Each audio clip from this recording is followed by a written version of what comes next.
transcending limitations, obstacles, is the only way for us to live a divine life by experiencing what that is.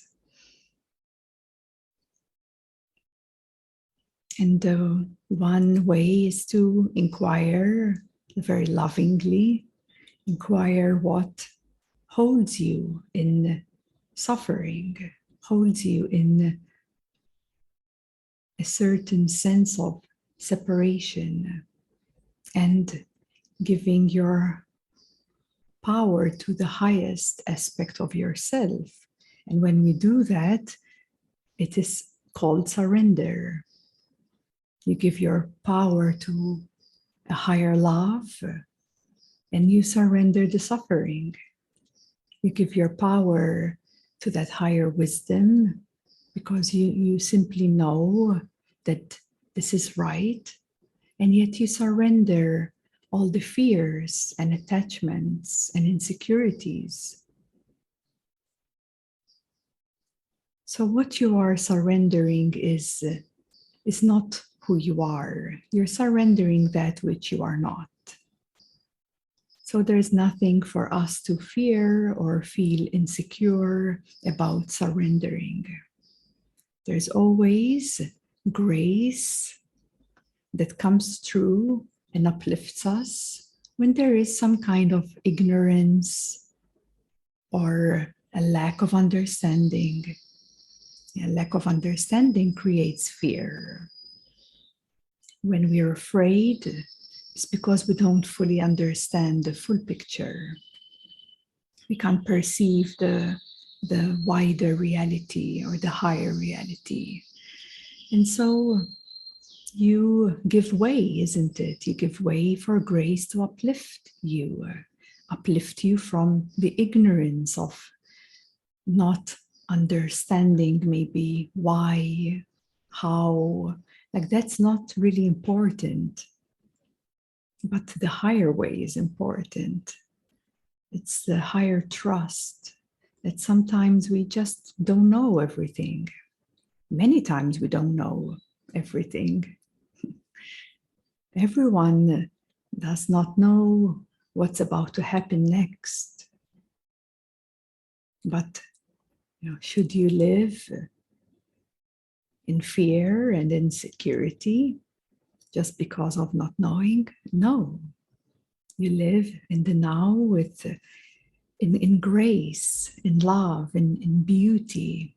And that's the eternity of divine life, divine living.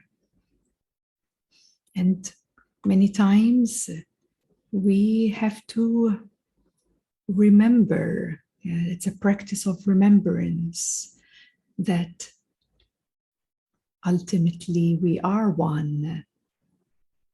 Ultimately we are divine nature, divine essence. And what are we subscribing to? If we had to choose, wouldn't you choose the utmost truth and pure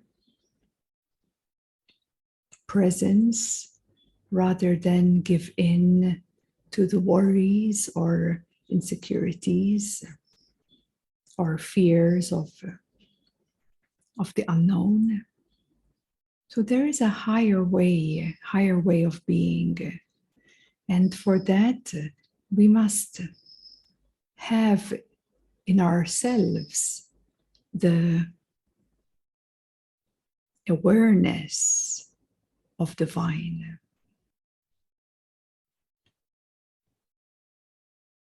So knowledge is important at first, yes, because knowledge helps us to illuminate the ignorance. But then we surrender the knowledge because it's not even needed. And you allow this higher presence of grace to uplift you, because it always does. It's not a personal will. It's not the personal way. It has nothing to do with the personal will or way. The personal will or way it's like a 1% compared to the divine's will or way, 100%. And 100% is that oneness, wholeness. So for that, we must practice remembrance. Remember who you are so that you can be free. You can live a life which is divine. You can live a life which is eternal, because divine nature is eternal. Thus, it doesn't matter if you're alive in this body or not. It really doesn't matter. From the eyes of divine, this lifetime is like a blink of an eye. It really doesn't matter so much. And don't get me wrong, it's not that we shouldn't thrive, to improve ourselves, of course. You know, we are here to evolve and grow and expand and overcome all obstacles. All obstacles. But why are we doing that? What's the purpose of it all? Why are you working on yourself spiritually? What is the purpose? Isn't it the purpose to know who you really are? Isn't that the ultimate goal? And that ultimate goal of awakening to your divine nature, once that takes place, you realize that nothing really matters. Nothing really matters. Everything is impermanent. Everything is constantly changing. What are we worrying about? Everything is constantly changing. You can't put a grip on anything. If you have children, your children are growing. You can't keep them. You can't have them. They're going to grow up. They're going to do their thing. They're going to live on their own and travel the world, whatever. So things are constantly changing. Our body is constantly changing. We're growing older every moment. Everything is a constant change. And yet we worry so much about it.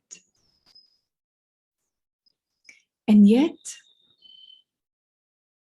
we overlook, always, we overlook the eternity of our divine nature.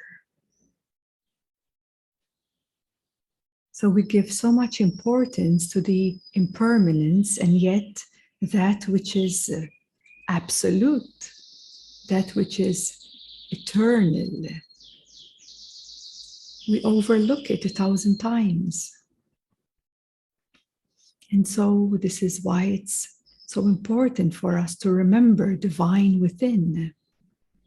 Otherwise, how would we come close? How would we become the one, true self, true heart, free the soul from incarnations over and over until we're able to really fully be able to transcend all these illusions?